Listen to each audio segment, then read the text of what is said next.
Clear prop.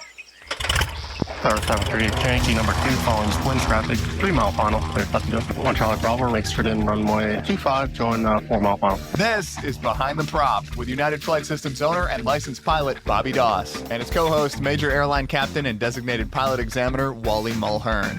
Now let's go Behind the Prop. What's up, Wally? Hey, Bobby, how are you? I am fantastic as always. This week, we are going to talk about something that I am doing tonight. I have a Vision Jet trip tomorrow to go to the beautiful state of Colorado. It's nice and chilly up there. I'm looking forward to it. But this episode's title is going to be Flight Planning the Night Before, Your Key to a Smoother Cockpit. And I think part of this has become more in my DNA as I have trips that go a lot further and bigger. I think, and you tell me, Wally, you meet a lot of applicants, a lot of students, we never really fly much more than 100 miles. And most of us probably don't fly 300 miles until when? Probably the commercial.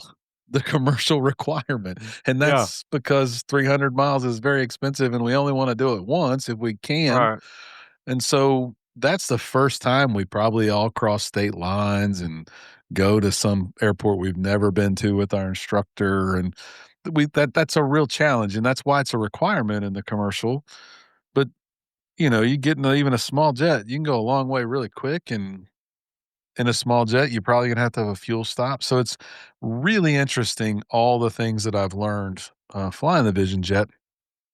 But it's made me think about my flights more. And even a small trip, my wife and I had a great opportunity recently to go take the Top Hawk to Durant, which is about a 2.5-hour flight in a Cessna 172 to see Ella Langley. She was great in concert.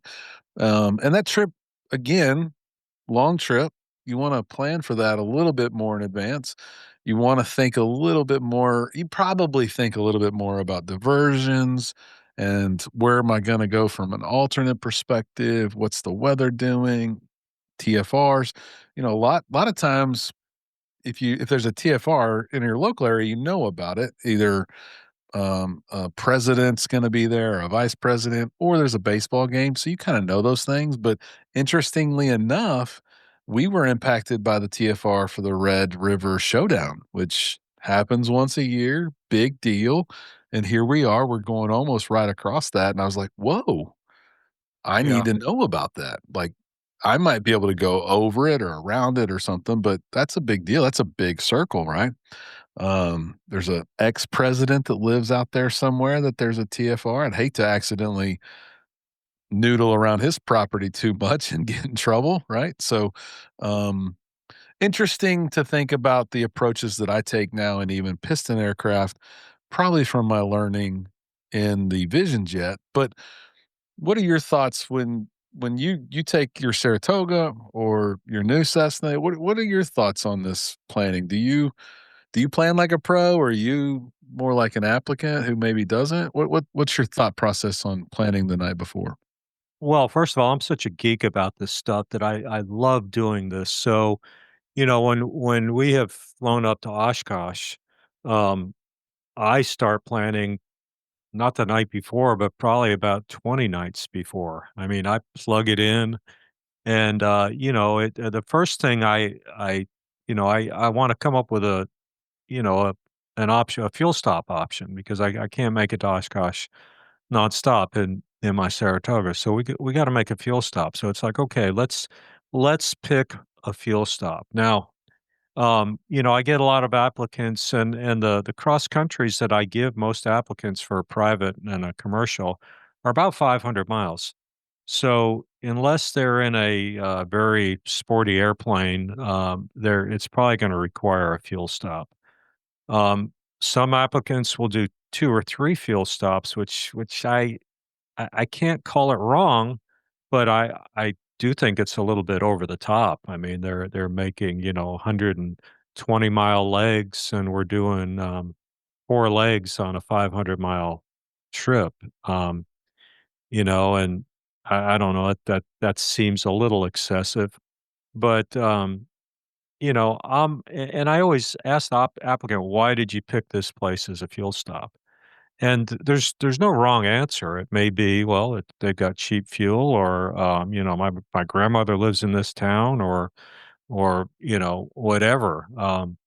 I personally like to pick a fuel stop that is just beyond halfway, because I think psychologically there's something to getting back in that airplane to know that I'm more than halfway. I'm over the hump. I'm coming down the back stretch. If it's a 500-mile trip, I would be looking for uh, 300 miles, somewhere in the 280 to 320 mile range. I just, to me, psychologically, that helps rather than the other way around, where, okay, we've gone 200 miles. Okay, we're about, 38% of the way done. We've got, you know, uh, a longer flight coming up than we just had, especially when you have passengers. I think to tell the passengers, all right, we're more than halfway. So I'm looking for that, but I start plugging things in uh 20 20 days out, and I'm looking at things. And we got caught in a tough situation last year going to Oshkosh, where I picked a fuel stop based on the price of fuel, and we got there and they didn't have any fuel. So I had to hop in the airplane and fly another 20 minutes to a place that had higher price fuel, and it cost me more fuel, it cost us more time, and it was a hassle. So, I'm kind of rethinking my, philosophy on picking cheap fuel, maybe a little bit bigger airport that has maybe more services, maybe more than one fueling option. That's gonna be my game plan moving forward. Yeah, you tell that story, you made me think of my dad. I don't think he listens to the show, but he'll drive like 50 miles to save 3 cents on gas. Yeah. And I've tried to explain it to him my whole life that you did not save any money on gas because you burnt more than that to get there, but there's a psychological thing for him that he's winning the game somehow, but, I don't think you won the game that year at Oshkosh on the cheap fuel for sure. Yeah, yeah, and, another thing kind of along those lines, I mean, you may go to an airport that has self-serve fuel and they have full service fuel, and yeah, you may save 20 cents a gallon to get the self-serve fuel, but at 50 gallons, that's $10, Yeah. okay? And, I think it might be worth it. yeah, Everybody sees it a little different, but, yeah, um, not everyone's a captain, at a major airline, so, we might all save a penny. That said, there's a lot more than just the fuel stop. There's a lot of things that you need to think about, and we're breaking this episode down into 3 segments like we normally do, and segment 1 is gonna be gathering weather and NOTAMs the night before. And it like you said, it doesn't have to be the night before, but it has to be before the flight. Pat's been on the show 4 or 5 times now. Pat says when he plans a trip to Sun and Fun or wherever he's going, it's the same thing. 2, 3 weeks out, he kinda does 3 weeks out, 2 weeks out, and then about 10 days out, he's doing almost something every day just to check and check and check. Weather yeah. systems change. We never know what's coming, but we wanna gather the weather and NOTAMs before, and this is the night before. We also wanna map our route and our alternates, right? And in that case, it might have been nice to know a bunch of alternates for that fuel stop, all in a more geographically centralized area. And then I get joked with a lot as I fly with the VisionJet guys, but they normally say, "You only pick a stop based on who's got better pie." And I think there's a lot of pilots that probably do that, and I have learned to eat some pretty darn good pie, Oh, um, for sure. by picking a good fuel stop, not based on the price of fuel, but based on the slice of pie they're gonna have that day. Well, Um, and a crew car, whether the place has a crew car too. True that. The 3rd segment, we're gonna talk about organizing your materials for a smooth flight, and I do believe, I hate to admit it, but I've probably gotten the cockpit and even planning the night before, looked down at my iPad and that little circle on the more button had a 4 red circle on it. You know what that means, Yeah, Wally? that means you got some revisions to do. Gee, I got some downloads I need to do, and now I can't do those downloads anymore. And they're of course they're never gonna be like 1 megabit. They're like 200 megabits, and I gotta Right. get out and go back inside and download the download. So it's always good to download, refresh, have all that stuff, make sure your materials are ready. And we're gonna talk through all this stuff and ask Wally a bunch of questions on what the DPE wants you to do, not just for the check ride, but for real life and to be a really good, safe pilot. So let's talk through some of this, through all these things. Our chief, worked there for a long, long time, super great guy, done millions of things in GA aircraft. He tells the story very often. If you're going to check the weather and NOTAMs, you need to think United States, Texas, flight path. And I kinda like that, right? And I think the more you learn about weather, you realize weather is not a 50-mile circle. Weather is created thousands of miles away. It just gets to you when it wants to get to you. Would you agree with that? Absolutely. Absolutely. So, normally, the weather we feel in Houston, Texas probably starts somewhere just north of Alaska. And it comes from up there, and it's in some sort of a frontal boundary, moving from northwest to southeast. And depending on where the highs and lows are, it either gets here and crosses over us or it doesn't.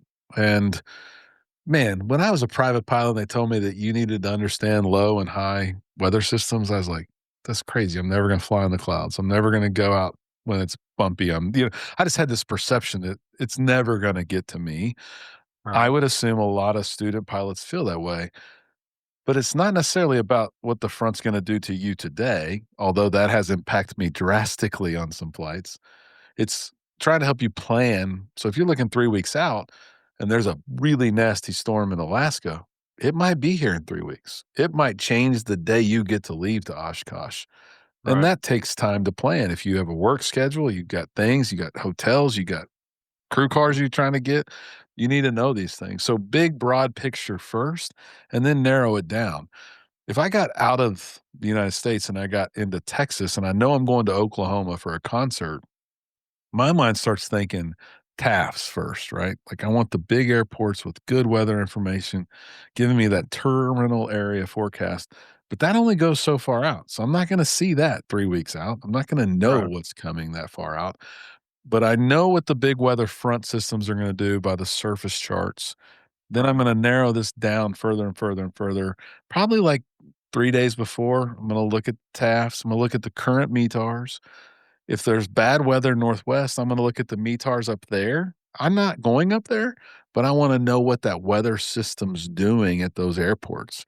So if I look at, a pretty low level airport, meaning sea level airport with the front coming towards it, and it's forecast, it's the METAR says 7,000 feet broken. I can rationally think that when it gets to me, it's probably going to be 7,000 feet broken as well. Just ballpark figures. Yeah. And Yeah. so I can kind of put that in my planning. Am I feeling comfortable? Am I feeling proficient enough to be 7,000 foot broken? Yeah, probably not going to bother me. I'm a pretty proficient instrument pilot in a piston or vision jet. And then day before, this night tonight, I'm looking at every METAR on my track between here and trade winds tomorrow and then trade winds to Centennial. And that's going to tell me the story of the weather. At this level, even Durant, winds mean a lot. I got to pick 1,000 foot, well, 2,000 feet different because I was flying westerly. I got to pick a 2,000 foot difference that gave me 10 knots of tailwind versus 10 knots of headwind. That's pretty impactful in a Cessna 172. Yeah, that's 20%, that's a 20 That's a 20 knot lot. delta. Yeah. And when you talk about $100 of fuel, time, it makes a big difference. Yeah. Um, so that's the day before. Best thing to know is the day of. Did that change? Did pressure change? Right. So TAFs and METARs have got me narrowed down local, a little bit more local, and then I need to get really local.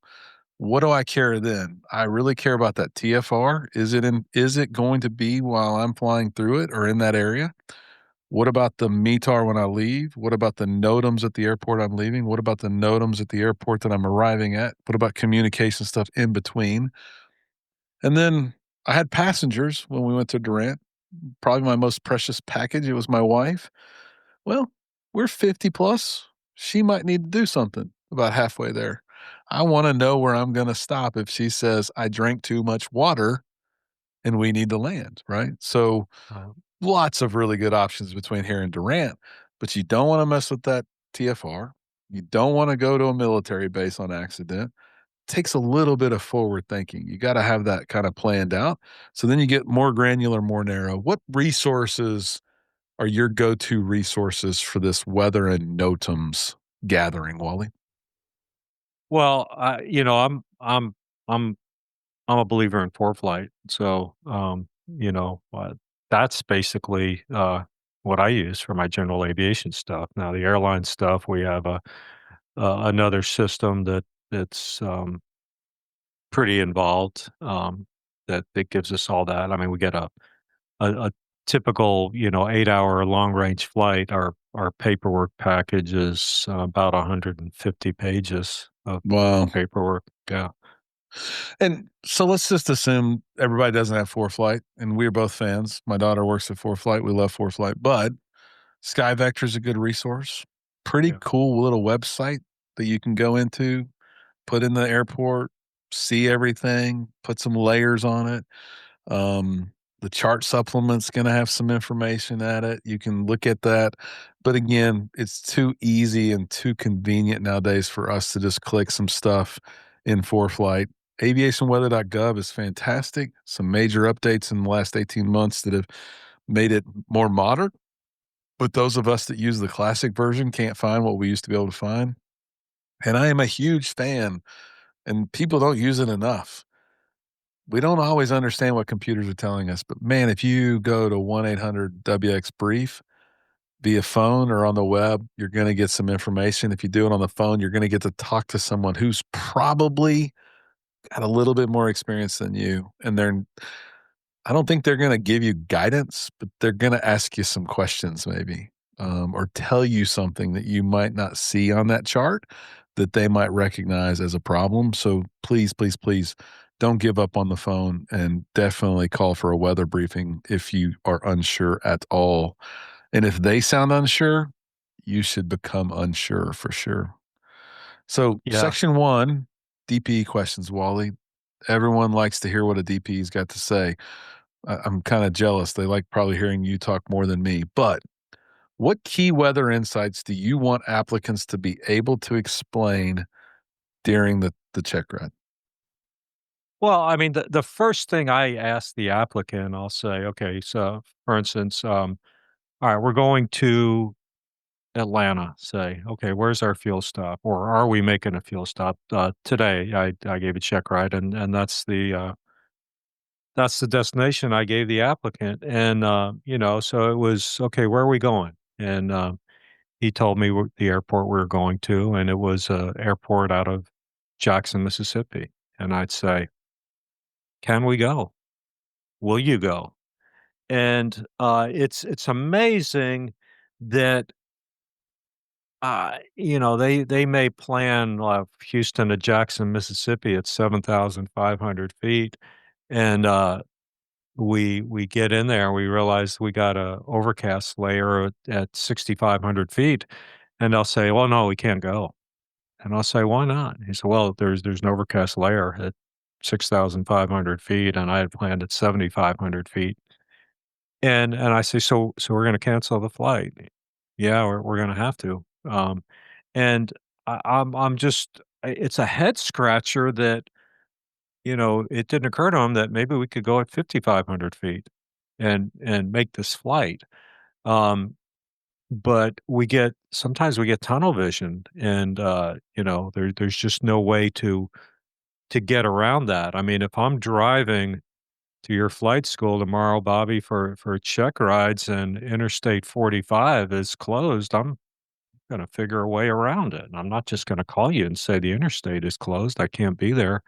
I'm gonna figure a way around it. So, um, that's my first thing is, okay, and if they're gonna say, "No, we can't make the flight," I'll say, "Why? Why? Tell me why." And the other thing is, you know forecast weather sometimes doesn't turn into actual weather. I had what's today? Today's yesterday. I had 2 check rides scheduled, and both applicants canceled on me. They were flying in, and that adds another element to it. They were flying in from a different airport. Um, they both canceled on me. At the last minute, I reached out to another flight school and said, "Hey, I just got cancellations. I'm here. You got anything?" And they said, "Yeah, we do." I said, "Okay, well, let's do it in the afternoon at 1 p.m." And at 12:30, they called me and they said, "No, the applicant wants to cancel based on forecast ceilings." The fact of the matter is that we could have very safely done all 3 check rides, but all 3 got canceled. I mean, it wouldn't have been 3, it would have been 2, but, um, there's 3 applicants that are sitting around not having a completed check ride that could have gotten done if they had just, you know that the forecast is a guess. It's an educated guess, and it's usually pretty good, but it's not always true. It's not always accurate. Yeah, and so that sounds like you want them to understand the weather and is it safe or unsafe to go, which Right. perfectly makes sense, and not a bunch of super granular stuff, but they need to be able to tell you those things. How do you incorporate thorough weather briefings into your own routine as an airline captain, and what tips would you share? Well, on the majority, anything over 6 hours, anytime we have a flight over 6 hours, we're required to get a a phone call briefing with our dispatcher. So usually if we're at an outstation, I'll meet with the crew as we're hopping on the van to go to the airport, and I'll say, "Okay, how do you feel about the flight plan? Everybody happy with it? Yeah, we're landing with this much fuel. We've got this as an alternate. Here's our routing and that kind of stuff." So, I mean, that's the first thing I do is talk to my other pilots, whether it be 1 or 2 of them, and then I'll make the call, and usually on the van ride to the hotel, I mean, to the airport, and I'll get a briefing from the dispatcher, and it's a lot more than just weather. I mean, we're uh, overwater considerations, and a lot of places we go to are have active volcanoes, so a lot of time volcanic ash is a consideration, and then maintenance issues on the airplane if we have something that's not working properly. We get all that, but we get a really good briefing, and the probably the biggest thing that causes our routing and our altitude is trying to find smooth air. There's some turbulence up to 32,000, so I've got you planned at 35,000. To be well above the forecast turbulence, or um, and that kind of stuff. Or we've got you planned way south today, going over Mexico to get out to Hawaii. We got a big weather system over Southern California. So in that case, it is almost like talking to a weather briefer, like 1-800 WX brief, because our dispatchers are they're kind of weather whizzes. Sometimes they start talking about stuff I don't. It's like, okay, all right, well, I'm not sure what you're talking about, but it's not a concern on this flight. So if it's not a concern, I don't need to know what you're talking about. Awesome. Moving to section 2, mapping out your route and alternates. Again, something I probably get a little lazy with when I do some local flying. Very familiar with all the airports, very familiar with where I can land, know what's not public, know where soaring club grass strips are. Like, pretty confident if I'm above 5,000 feet, I'm going to find a pretty good place to land in the local area. And I'm not sure that's a strength. It's probably a weakness that I get a little lazy on planning those alternates if I'm just gonna go from here to Austin. I've been on that flight dozens and dozens of times. I know I'm gonna kinda stay close to 290. I know every grass strip and every paved field between here and there. Probably don't put a whole lot of thought into it. But tomorrow, going almost all the way across the country, I'm doing a lot more thinking. I've got mountains I'm gonna fly to. I've got a lot of different terrain, and the weather systems might be dictating some of that may make me go to different airports. And I wanna make sure I've got some services, right? So your trip to Oshkosh, I'm assuming it's out of your own pocket, and you want it to be as straight as possible or as Yeah. feasible as possible for you. What other things do you think about when you're planning that route on a long cross country in your Saratoga? The first thing I do is I put in my departure airport and my destination airport, and I draw a line. And as you said, I want to stay as close to that straight line as possible. Um, and then I look at the distance, like, okay, uh, we'll just make it easy math. It's 800 miles. So I'm looking for that fuel stop that's a little bit over 400 miles. And as far as planning alternates, I I I I say to people, when do on an instrument check ride, and it's a little tongue in cheek, but I'll say, when do we need an alternate? And they go into the 1 hour plus or minus our scheduled or our arrival time, the ceiling at 2,000 feet, and all that. They get into all that, and I say, okay, really, we ought to always have alternates. The answer you just gave me is when we have to file an alternate. Okay, so we always want to have alternates. I tell people I've flown from Houston to New Orleans before on a VFR day, wasn't a cloud in the sky. And in my mind, I wasn't going Houston to New Orleans. I was going Houston to Beaumont to Lake Charles to Lafayette to Baton Rouge to New Orleans. In my mind, that's what I was doing. And when I first took off, I'm thinking, I'm turning around. I'm turning around. Okay, I'm going to Beaumont. I'm going to Beaumont. Going to Beaumont. Going to Beaumont. Going to Lake Charles. Lake Charles. Lake Charles. And in my mind, that's the way I'm thinking. Same thing when I Well, fly. one thing you said there is very important to me, but I think if they're listening in their car, they might have missed context slightly. You were thinking, I'm turning around, I'm turning around, I'm turning around, I'm going to Beaumont, I'm going to Beaumont, I'm going to Beaumont, I'm going back to Beaumont, I'm going back to Right. Beaumont, I'm going Right. back to Beaumont, I'm going to Lake Charles, I'm going to Lake Charles, I'm going to Lake Charles, I'm going back to Lake Charles, I'm going back to Lake Charles, I'm going back, I'm going to Lafayette. The key is that you are always thinking about going back until you're about halfway. There's Right. a kind Exactly. of a point of no return Exactly. that you'll have in your mindset. Piston or big jet, doesn't matter. Yeah. You've kind of got Yeah. that mindset. And I will say this, if I am not to that point of no return and I know I'm gonna turn around, if I have an issue, if all of a sudden, boom, I'm losing oil pressure, I am just turning that airplane around right now and aiming in the sort of general direction of where I'm going. Again, I do a lot of Hawaii stuff. We take off out of Hawaii, we're coming back to somewhere, whether it be Houston, Denver, West Coast, whatever.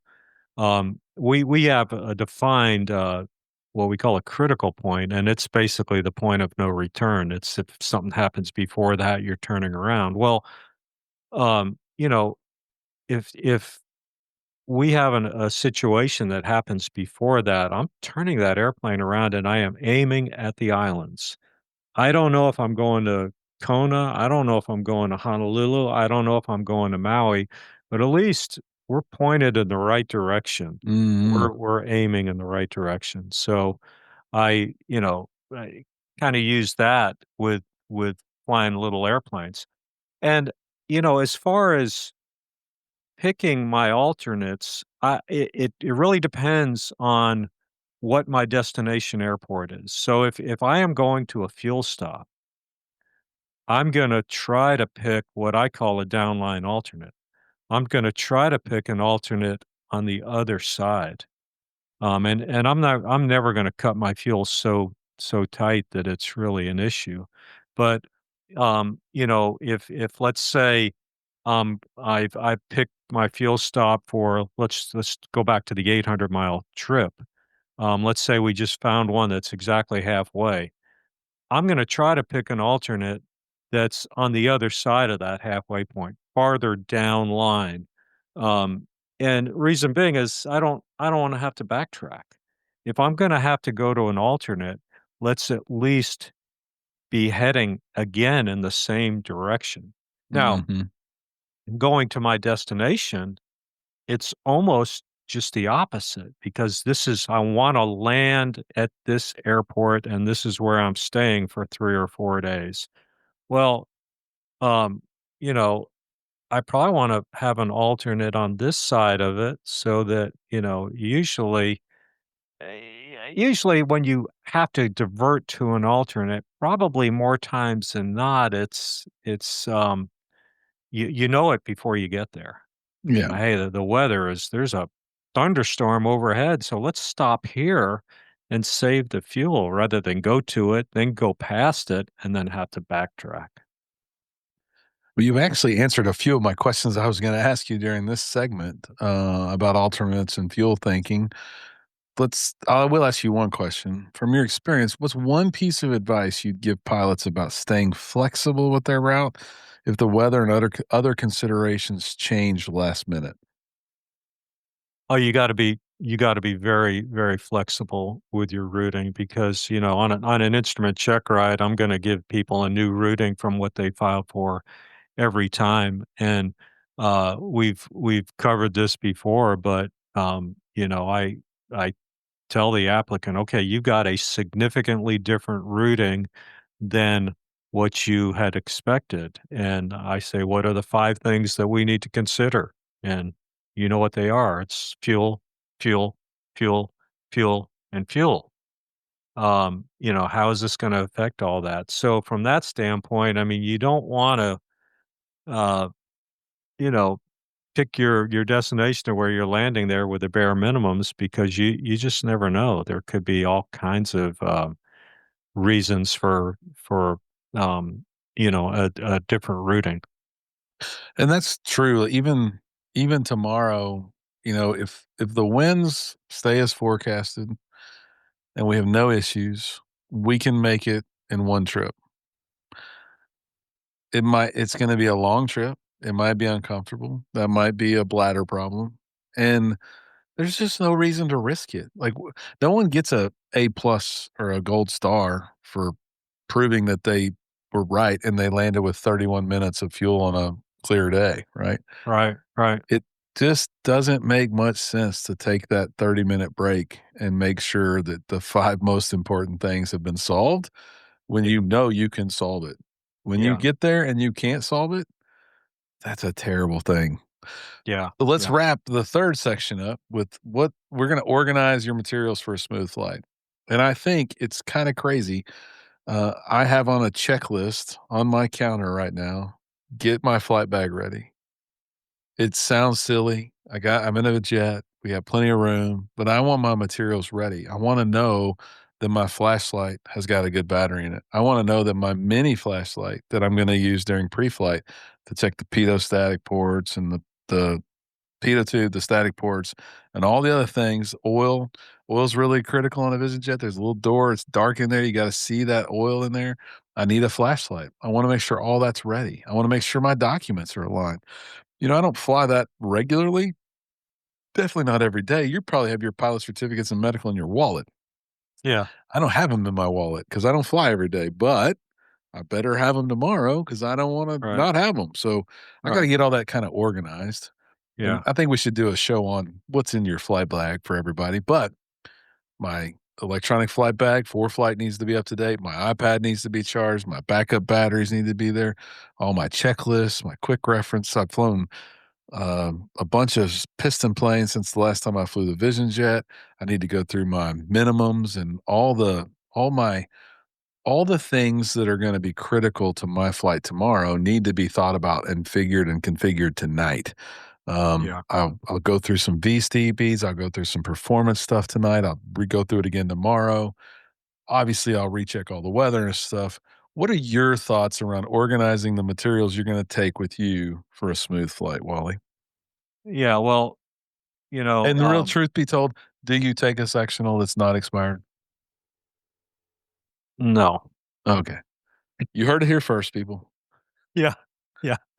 Um, one thing I could say is, and to this day, I still do this, and I am, I've self-proclaimed myself as a geek, but if it's a early morning walk out the door of my house for a flight, rather whether it's airline or non-airline, I pack the night before.